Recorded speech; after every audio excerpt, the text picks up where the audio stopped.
Bismillahirrahmanirrahim. Assalamualaikum warahmatullahi wabarakatuh. Kami dari kelompok 1, program studi pendidikan guru madrasah ibtidaiyah semester 6, Sekolah Tinggi Agama Islam Darul Da'wah Irsyad Pangkajene dan Kepulauan, akan menjelaskan materi yang telah diberikan kepada kami pada mata kuliah media pembelajaran berbasis teknologi, yaitu materinya taksonomi media pembelajaran dan karakteristik klasifikasi media pembelajaran. Baik, berikut adalah penjelasan dari kami. Selamat menyaksikan. Taksonomi media pembelajaran. A. Pengertian taksonomi media pembelajaran. Kata taksonomi diambil dari bahasa Yunani tasein yang berarti untuk mengelompokkan dan nomos yang berarti aturan. Taksonomi dapat diartikan sebagai pengelompokan suatu hal berdasarkan hierarki tertentu, di mana taksonomi yang lebih tinggi bersifat lebih umum dan taksonomi yang lebih rendah bersifat lebih spesifik. Dalam pendidikan, taksonomi dibuat untuk mengklasifikasikan tujuan pendidikan. Dalam hal ini, tujuan pendidikan dibagi menjadi beberapa domain, yaitu kognitif, afektif, dan psikomotor. Dari setiap ranah tersebut dibagi kembali menjadi beberapa kategori dan subkategori yang berurutan secara hierarkis atau bertingkat, mulai dari tingkah laku yang sederhana sampai tingkah laku yang paling kompleks. B. Taksonomi media pembelajaran menurut pendapat para ahli. Banyak upaya taksonomi dengan berbagai pendekatan dibuat oleh para ahli media. Mereka berbeda dalam mengungkapkan karakteristik suatu media menurut pertimbangan mereka masing-masing. Para ahli yang mengungkapkan taksonomi media tersebut antara lain: 1. Rudy Brecht. Dalam usahanya untuk menyusun taksonomi media, Brecht mencoba membagi media berdasarkan indera yang terlibat, sehingga ia memilih 3 unsur pokok sebagai dasar dari setiap media, yaitu suara, visual, dan gerak. 2. Duncan.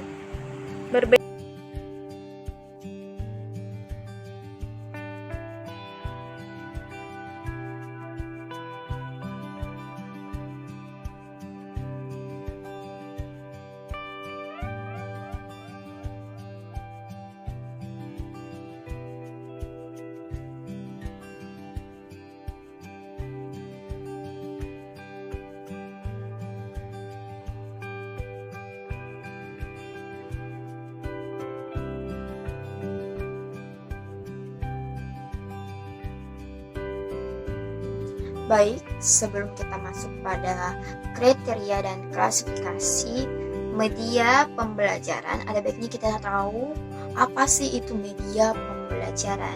Media pembelajaran merupakan sesuatu yang bersifat menyalurkan pesan dan dapat merangsang pikiran, perasaan, dan kemauan audiens atau siswa kita, sehingga dapat mendorong menjadi adanya proses pembelajaran pada diri sendiri. Penggunaan media pembelajaran secara kreatif akan memungkinkan audiens atau siswa kita untuk belajar lebih baik dan dapat meningkatkan performa mereka sesuai dengan tujuan yang ingin dicapai. Oke, setelah kita mengetahui sedikit dari pengertian media pembelajaran, selanjutnya kita masuk pada klasifikasi media pembelajaran menurut ahli. Menurut Rudy Brecht, klasifikasi ciri utama media pada unsur pokok yaitu adalah suara, visual, dan gerak.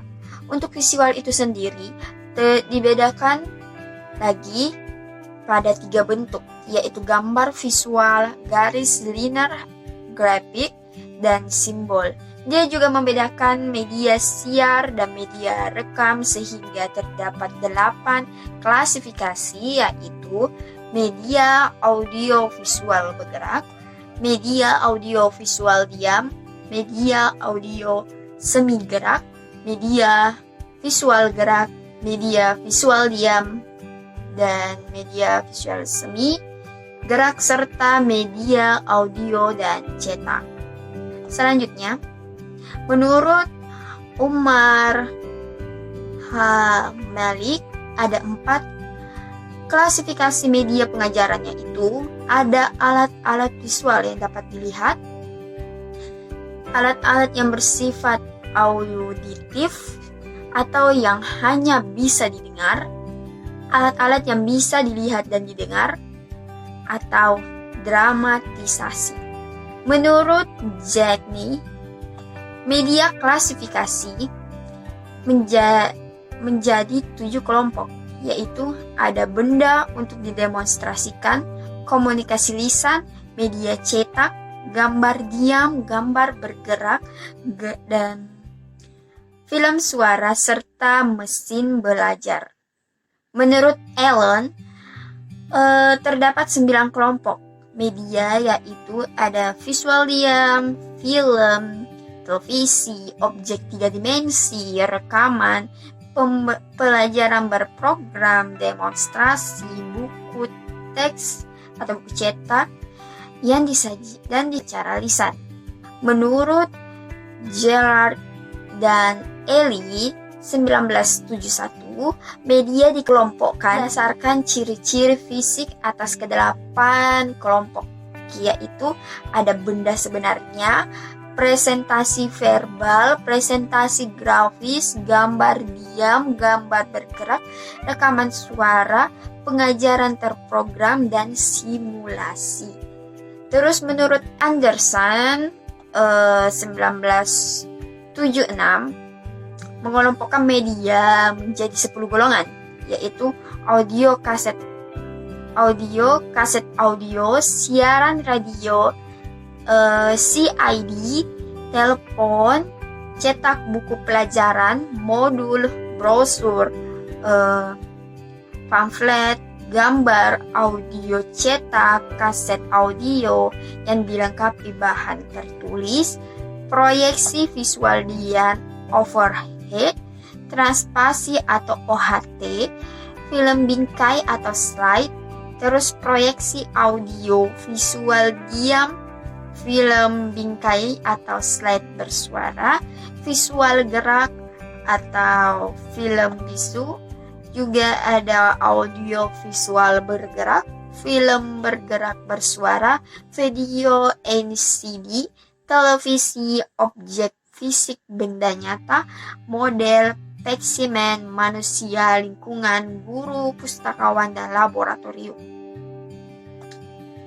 Terus menurut Bridge dan Bridge, menurut mereka bahwa ada klasifikasi media yang dapat digolongkan menjadi 4 kelompok, yaitu media audio, media visual, media serbabaneka, dan realita. Lalu kita akan masuk pada karakteristik media berdasarkan klasifikasinya, yaitu pertama ada media berbasis cetak, yaitu media bahan cetak adalah media visual yang pembuatannya melalui proses pencetakan, printing, atau offset. Adapun karakteristik dari media berbasis cetak yaitu teks dibaca secara linear, teks menampilkan komunikasi satu arah dan ekspansif, terus teks ditampilkan secara statis, dan pengembangannya sangat tergantung pada prinsip-prinsip kebahasaan dan persepsi visual. Teks juga berorientasi pada siswa, terus informasi dapat diatur dan ditata ulang oleh pemakai. Terus media berbasis visual. Media berbasis visual adalah media yang hanya mengandalkan indera penglihatan. Adapun karakteristik dari media visual yaitu visual diamati berdasarkan ruang. Visual juga menampilkan komunikasi satu arah dan representatif. Visual juga ditampilkan secara statis. Terus persepsi visual digunakan sebagai acuan dalam prinsip-prinsip kebahasaan media berbagai teks. Terus media visual juga berorientasi kepada siswa, dan informasi dapat ditata ulang oleh pemakainya. Terus media berbasis audio visual. Ada cara menghasilkan untuk menyampaikan materi dengan menggunakan mesin-mesin mekanis dan elektronik untuk penyajian pesan-pesan audio dan visual.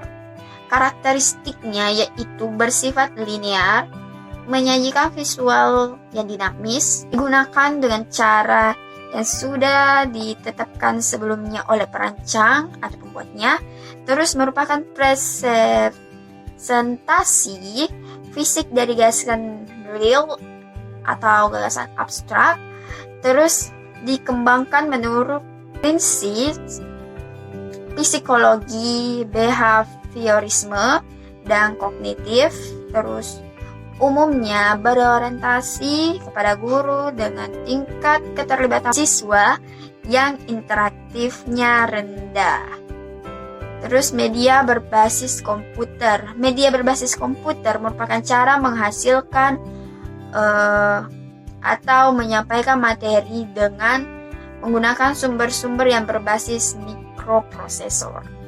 Karakteristiknya yaitu dapat digunakan secara acak, non-sekuensial atau secara linear, dapat digunakan berdasarkan keinginan siswa dan berdasarkan keinginan perancang atau pengembang sebagai mana yang direncanakannya. Terus biasanya gagasan-gagasan yang disajikan dalam gaya abstrak dengan kata, simbol, dan grafik. Terus pembelajaran berorientasi pada siswa dan terlibat interaksi siswa yang sangat tinggi. Terus media berbasis manusia merupakan media yang tertua untuk mengirimkan dan mengomunikasikan pesan atau informasi.